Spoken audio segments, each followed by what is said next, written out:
Ми допомогли багатьом іншим народам звільнитися, в тому числі українцям. Це була автономія Росії на території України, а не автономія кримських татар чи кримців. У нас є дані соціологічних опитувань на 13-й рік, де більша частина каже про те, що вона хоче бути в Україні. Обговорювати питання автономії для кримців без кримців – це нечесно. Народ має називатися іменем своєї землі.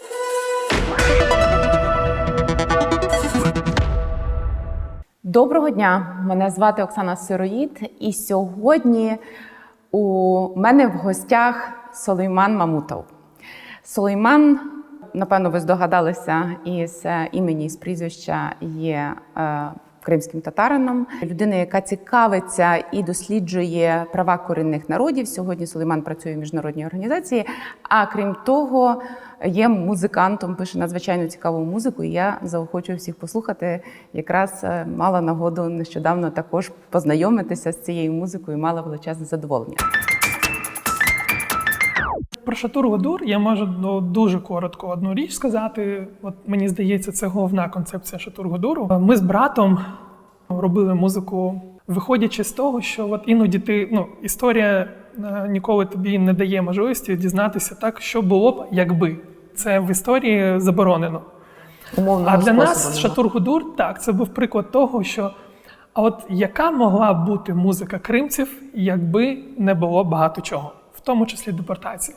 Тому що це в тому числі дозволяє тобі щось робити вже, коли ти звільнений від травми. Звичайно, що там фольклор, він нереально покладений на багато чого на того, як ти проживав на чужині.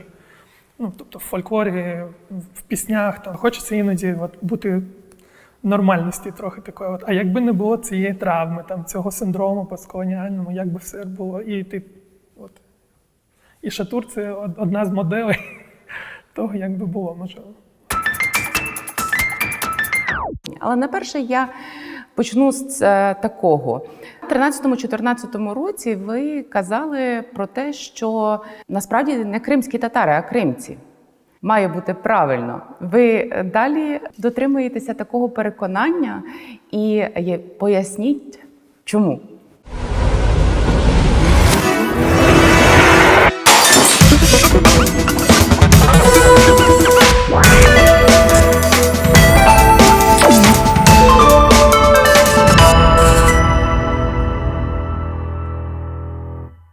Питання щодо самоназви кримських татар – це одна з дискусій всередині самого народу. І є рішення наших представницьких органів Курултаю та Меджлісу, відповідно до якого остаточне рішення воно буде прийнято пізніше. А зараз можна послуговуватися обидвома назвами, кому як зручніше.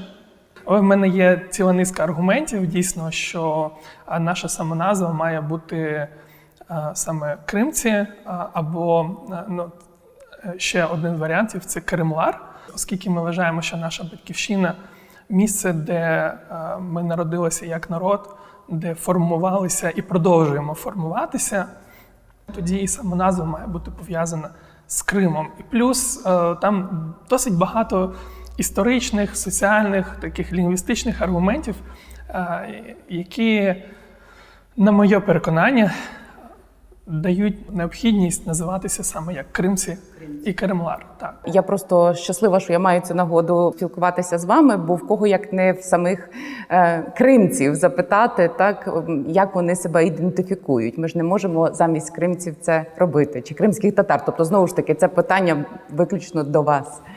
Якщо брати історичні певні аргументи, це те, що назва татари, її використовувала Російська імперія для позначення дуже багатьох тюркських народів.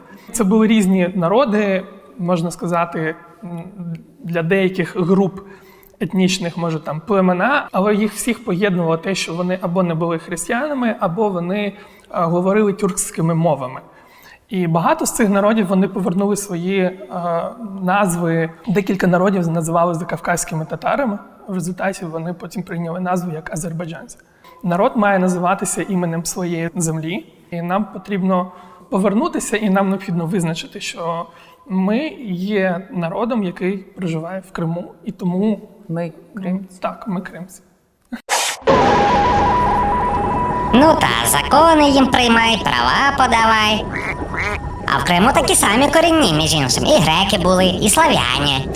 Крим – то ісконно руська земля. Уявлення про кримців, там, про кримських татар, воно є доволі спрощене. В когось стигматизоване, в когось там, можливо, романтизоване, але воно є спрощене. Що ви вважаєте є таке, що нам потрібно знати українцям всім, так? І кримцям, і українцям етнічним, чи іншим народностям, так, які живуть на території України, нам потрібно знати про кримців чи кримських татар? Звичайно, хотілося б, щоб про кримців знали трохи більше, ніж нам там сподобалась якась кафешка, коли ми відпочивали ще там до 2014 року в Криму. Це один з аспектів. Мені не хотілося б, щоб нас асоціювали лише з кухнею, хоча це гарний і приємний елемент. Я так розумію, що у вас не надто багато часу на концертну діяльність, з огляду на те, що це для вас таке хобі. Ми хочемо співати кримсько-татарською мовою, тому що це те, що ми хочемо, це те, що в нас резонує. А це, все-таки мовний бар'єр, він іноді існує. Звичайно, що музика – це дещо універсальне і що немає кордонів. Під час концертів вже тут, в Києві, у Львові, було таке, що після концертів до нас підходили і там дякували, казали, у вас класна музика, нам все подобається, але так хотілося б дізнати, про що ви співаєте. І мені хотілося б, з чим асоціювалося ще кримці, що це був один з елементів, наш національний рух за повернення, який був під час Радянського Союзу, що ми асоціювалися як один з елементів, який був наскріжним у поваленні цієї системи, я маю на увазі Радянського Союзу, цього, не побоюсь сказати, Мордору. Перші такі демонстрації, перші протести масові, або, добре, одні з найперших, це були саме кримських татар, в тому числі біля Кремля. І я навіть чув одну з думок, не буду казати, що вона повністю є такою істинною, тим не менш. Це багато в чому стало додатковим поштовхом саме для балтійських країн, національний рух кримців за повернення. А ви кажете, я погоджуюся з вами, що це дуже важливо про це пам'ятати. На вашу думку, з ознакою чого це є, чи свідченням чого це є стосовно самих кримців? Це важливо через декілька причин. По-перше, що незважаючи на постійні і системні спроби в той чи інший спосіб знищити, асимілювати наш народ, він все-таки зберігся. За більше ніж 40 років зміг пронести ідею того, що нам необхідно повернутися на батьківщину, що ми можемо існувати як народ лише в Криму, там, де ми і народилися. Це перше. Другий важливий дуже аспект – це те, що якщо ми є елементом, одним з найголовніших, який сприяв поваленню цього режиму, ми допомогли багатьом іншим народам звільнитися, в тому числі українцям, і знайти свій дім, свій притулок у вигляді державності, який українці багато шукали і, звичайно, теж за нього боролися, але я до того, що ми не стояли осторонь цього процесу.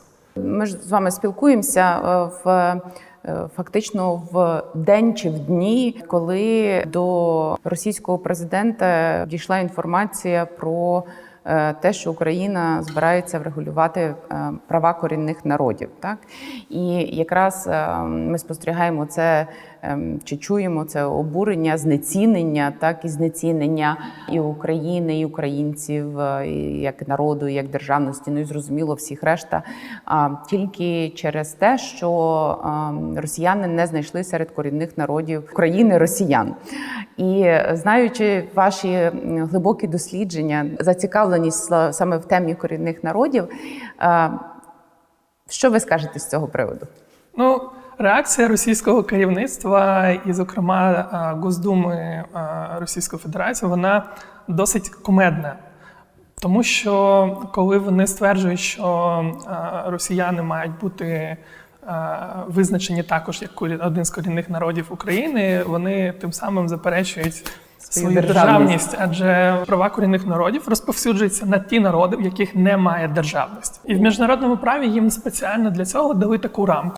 Так. Щоб вони мали на що орієнтуватись і зі своїми державами домовлялися про те, як вони будуть реалізовувати і забезпечувати своє право на самовизначення. І коли Російська Федерація каже, що нас там немає, то скільки можна вже самовизначатись?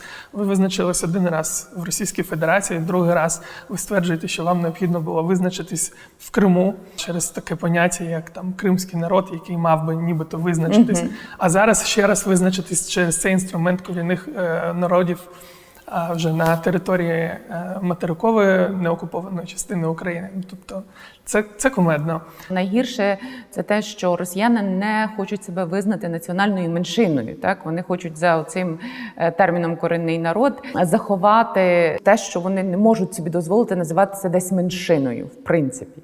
Це теж дуже цікаво, тому що в цьому вони навіть не слідують власній правовій політичній логіці, яку побудували в Російській Федерації. Тому що в самій Росії вони штучно обмежили визначення корінних народів лише до малочисельних народів, чисельність яких не перевищує 50 тисяч. Один з виступів президента Путіна на Валдай називався його доповідь «Нові правила чи гра без правил». Тобто незалежно від ситуації, як змінюється ситуація, тобто можуть бути нові правила, може бути гра без правил, тобто це не принципово. Питання деокупації Криму – це найперше, це питання часу. Я думаю, що ми розуміємо, що тільки мають змінитися якісь історичні умови і перспективи для того, щоб ми отримали реальні шанси і інструменти. Тобто якась комбінація геополітична, яка би дозволила Україні скористатися тим і повернути Крим назад у свої терени. Я не дуже вірю в те, що стрімкий і бурхливий розвиток, наприклад, економіки, соціальних стандартів в Україні автоматично призведе до деокупації. Тому що таким чином ми, по-перше, стверджуємо, що це був вибір людей там, а це не так. Це, до речі, дуже важлива думка. Так. Що люди вибирали... Ми не знаємо, який там вибір людей. У нас є дані соціологічних опитувань на 13-й рік, де більша частина каже про те, що вона хоче бути в Україні. Цей референдум не міг бути репрезентативним. Це по-перше. І це дуже важливо. Інша конструкція, якщо, звичайно, казати про інтереси кримців, кримськотатарського народу, це те, що частиною цих процесів по звільненні Криму має бути також тут вкарбований кримськотатарський народ. Можна собі ставити певну мету, але ми не знаємо, як на час, який прийде, а він обов'язково прийде, це також частина, я впевнений, історичних процесів, коли почнуться корінні трансформації і реструктуризація процесів політичних, перш за все, в Російській Федерації, важливо розуміти, що станеться на той час з самою Україною, яка вона буде. Тому що зараз ризики, мені здається, вони все ще досить високі для певного відкочування такого в авторитаризм. Коли ми кажемо про Крим в контексті і прав українців, і прав кримців, які проживають на цій території, то що би мала робити Україна? Наприклад, був такий період, коли дуже така була, знаєте, хайпова тема. Давайте зараз знову будемо там автономію обговорювати і пропонувати там зміни до Конституції. Була Конституційна комісія, працювала. Я знаю, бо я також була долучена до тих процесів. Мені тоді здавалося, що це питання обговорюється, радше з таких політичних міркувань, аніж для того, аби справді досягнути якихось інтересів самого народу. Що ви взагалі думаєте про питання автономії? Знову ж таки, тому що я вважаю, що обговорювати питання автономії для кримців без кримців – це нечесно. Так? От що ви про це думаєте? дякую, мені дуже подобається, що ви спитали, що це не можна обговорювати без кримців. Необхідно зрозуміти, мені здається, що і визнати той факт, що кримсько-татарський народ, в нього є свої очікування, свої певні мрії, ідеали. Вони впираються в те, що кримсько-татарський народ хоче відновити свою державність.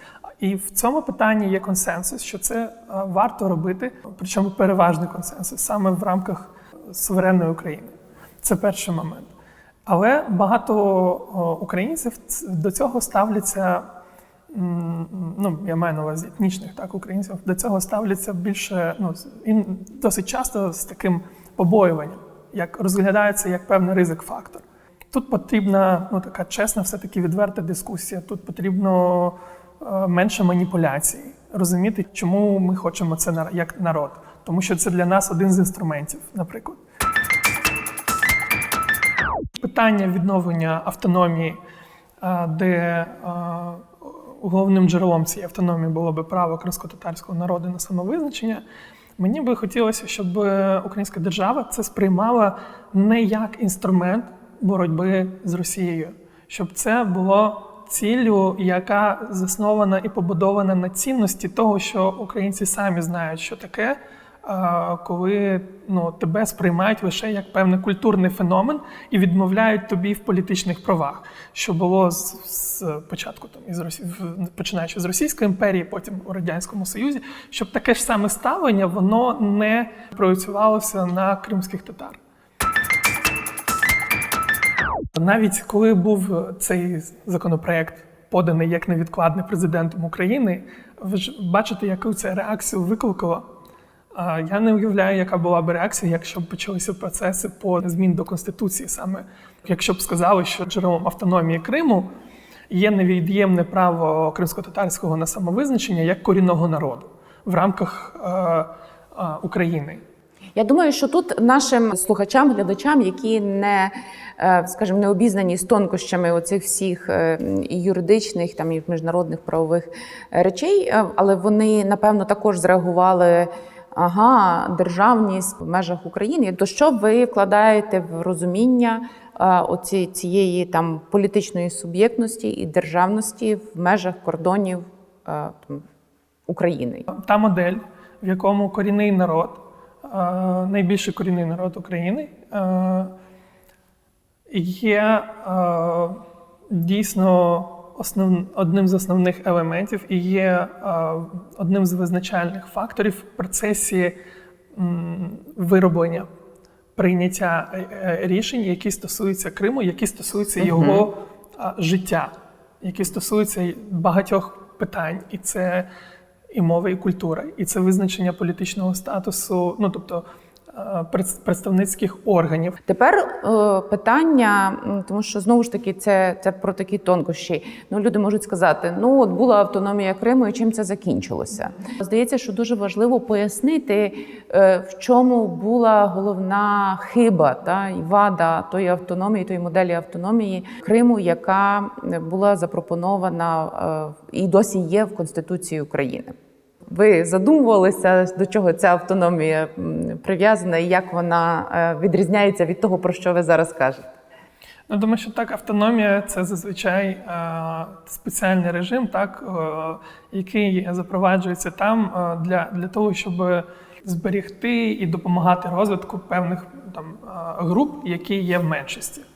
В Криму автономія, яка існувала до 2014 року, це була автономія більшості.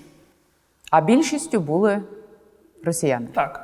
Російськомовне населення, я не знаю. Це була більшість, яка категорично не довіряла і відмовляла в самому праві на повернення цьому народу. Була ціле таке накопичення стигм, які не дозволяли нормально вести певний діалог. І не були забезпечені правові інструменти для того, щоб кримські татари могли брати ефективну участь у вирішенні тих питань, які навіть їх стосуються. Я вже не кажу про питання, які стосуються Криму загалом, тому що це один з наскрізних моментів і головних елементів права корінних народів. Щоб корінні народів мали ефективну участь в питаннях, які стосуються земель, які є які корінний народ вважає своїми землями. Повністю з вами погоджуюся тут. І ще раз хочу просто звернути увагу, що відбулося історично в 90-х роках.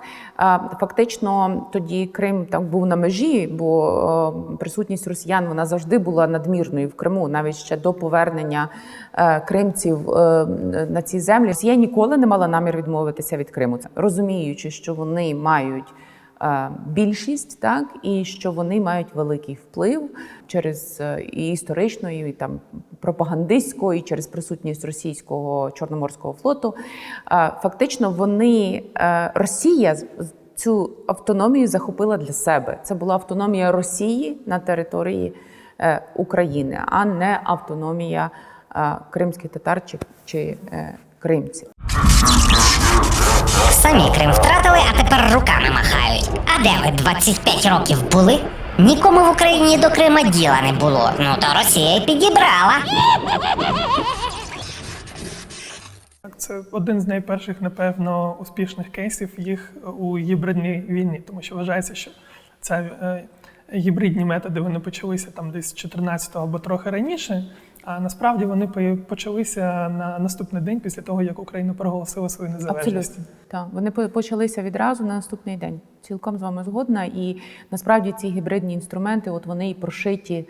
Їх багато, до речі, дуже є в українській конституції. Там, наприклад, і присутність російського Чорноморського флоту, яку, начебто, вже тепер припинили, але воно було.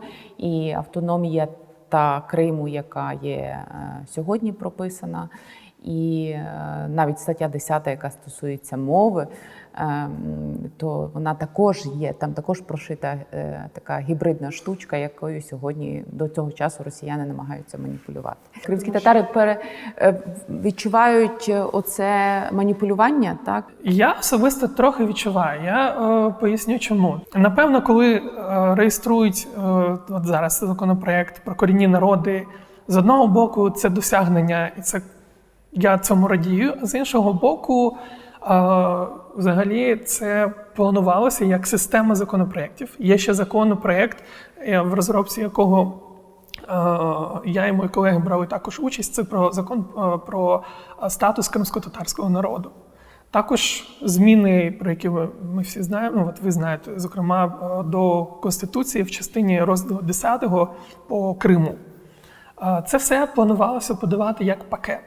Коли це подається не як пакет, одразу багато починається таких маніпуляцій і додумок. Так. Які стосунки сьогодні є між кримцями і українцями в окупованому Криму?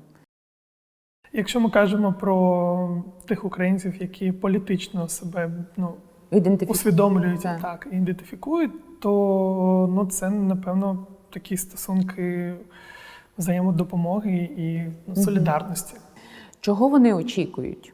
Чи люди просто прийняли вже за весь цей час, вони прийняли цю реальність і кажуть, добре, воно буде так, як є, можливо, нашого віку не вистачить там, поки воно зміниться. Цю реальність люди сприймали важко і дуже поетапно і поступово, як реальність. Але з моїх спостережень дуже багато людей, які не сприйняли ті зміни, вони очікували і вони сподівалися, що це досить швидко все закінчиться.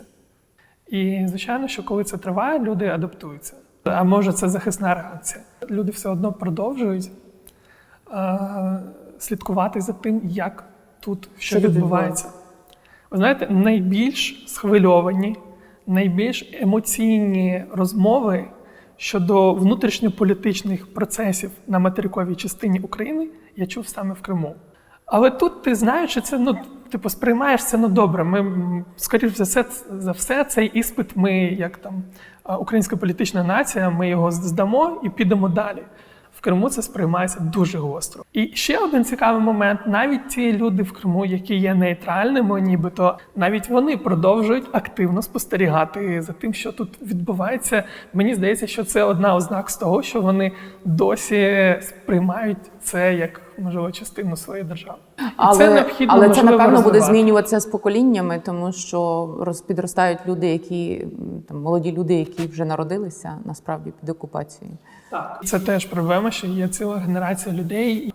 Крим взагалі завжди був таким ізольованим, навіть з 91-го Так. по 14 роки. Насправді, Все, я що вважаю, що це була проблема державної політики. багато людей продовжували сприймати свою столицю Москву. Я для себе відкривав цілий світ, коли я там чув українські гурти. Я не кажу про найбільш відомі, типу Океан Ельзи або Воплі від Дуплясова. Брати Гадюкіни – це був для мене цілий там, новий світ. Був доступ хоча б до цього, зараз цього доступу немає. Тобто він, ми можемо казати про інтернет, але все-таки інтернет – це теж їм можна маніпулювати дуже сильно, як інформаційним простором. Треба думати, напевно, про інформаційну складову. Треба думати про те, як себе може презентувати Україна. Розвиток Україні необхідний, звичайно, що для самої себе, не для того, щоб когось привабити на окупованій території. Ой, та який там розвиток, та повний відкат реформ. І за що там в 14-му боролися? Тьху!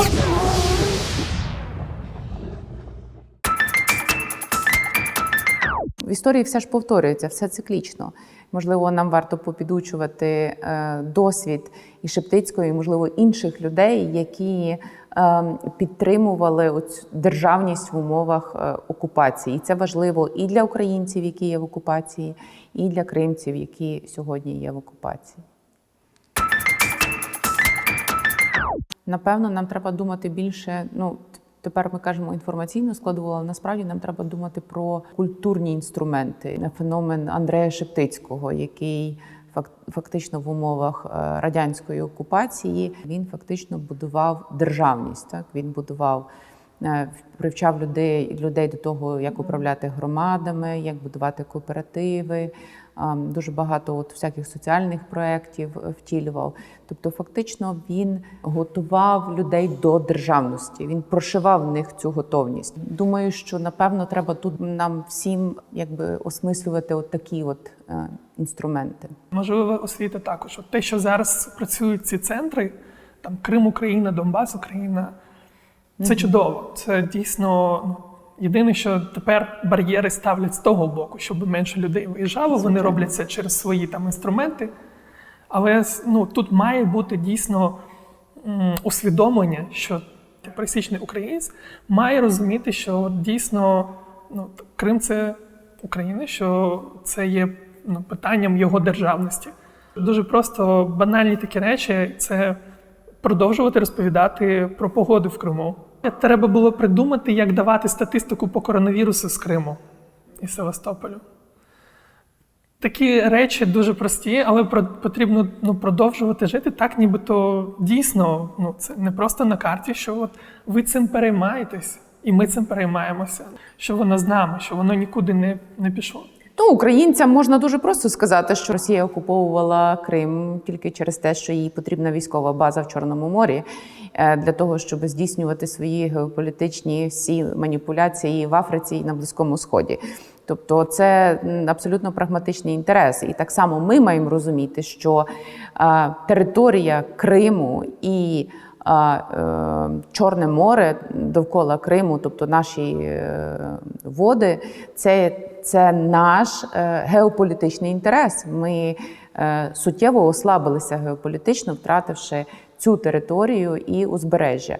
І сьогодні Росія може погрожувати нам в Азовському морі і в інший спосіб, власне, через те, що Росія контролює цю територію. І це прагматично. Спираючись на досвід 91-13 років, я би все-таки казав про те, що необхідний такий чесний, відвертий все-таки діалог про те, щоб як діяти далі, як влаштовувати після життя. В Криму, в тому числі спираючись на те, щоб очікування і права кримських татар, не лише культурні, як про це часто люблять казати, а й політичні права, як колективні права були забезпечені. Щоб не було відчуття, що десь залишені поза бортом, що це активний елемент прийняття рішень. В ідеалі. І що таке ідеально? Тобто ідеально для кримців це один момент. Ідеально для більшої частини населення, а воно нікуди не подінеться. Це теж треба. Одна з проблем, до речі, в Криму, яка була, як мені здається, в міжетнічних відносинах, це те, що кожна сторона не те, щоб мріяла, а вважала, що от прийде день, коли іншої не буде і відпаде необхідність в діалозі. Що робити далі? Я кажу, мені здається, що там багато питань відпадуть автоматично самі собою. Частина людей, вона полишить Крим, тому що вона буде вважати так. На човни і туди. Але я дійсно не впевнений, що це був би один з варіантів. Чесно скажу, напевно, ви не будете задоволені моєю відповіддю, що робити з тими поселенцями, яких дуже багато зараз. Коли останні рази я був в Криму і відвідував батьків, я навіть не знав, що стільки буває діалектів російської мови. Що робити? Максимум, мені здається, який можна робити, це запропонувати посвідку, тобто англійську residence, але без певних політичних прав, там, обирати і інше. Я дійсно не вважаю, що...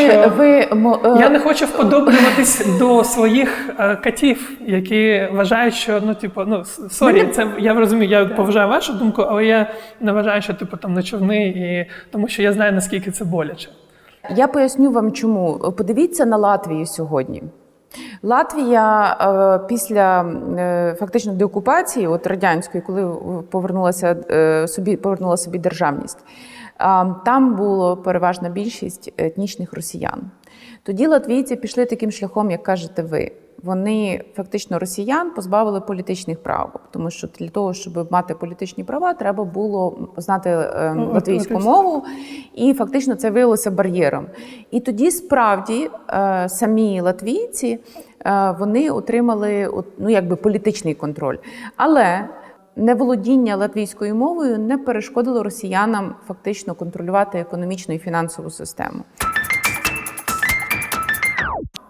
Але якщо ти себе усвідомлюєш як частина цього, то де ще ти зможеш себе реалізувати і себе розвивати.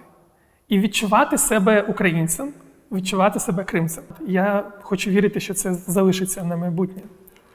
Це ті, хто не відмовляться від Криму, навіть якщо він перетвориться в пустелю, повну пустелю. Тому що немає в нас іншого місця. Можна, звичайно, як і українці, можна іммігрувати, це не проблема. Де ти ще зможеш, як не на своїй землі? Погоджуюся цілком і дуже дякую вам за цю розмову. Я вважаю, що, власне, та розмова це є прикладом того, що такий діалог, він можливий і корисний. Тобто, чим чесніше ми будемо, тим більше шансів, що ми знайдемо добре, добротне рішення, корисне для всіх. Ще раз вам сердечно дякую. Ми спілкувалися переважно про Крим, про кримців. Спілкувалися і про політику, і про музику. І якщо ви хочете дізнатися більше, якщо ви хочете дізнатися про позитив, про можливості, про простір, то прошу підписуватися і дивитися і слухати нас на каналі «А що далі?».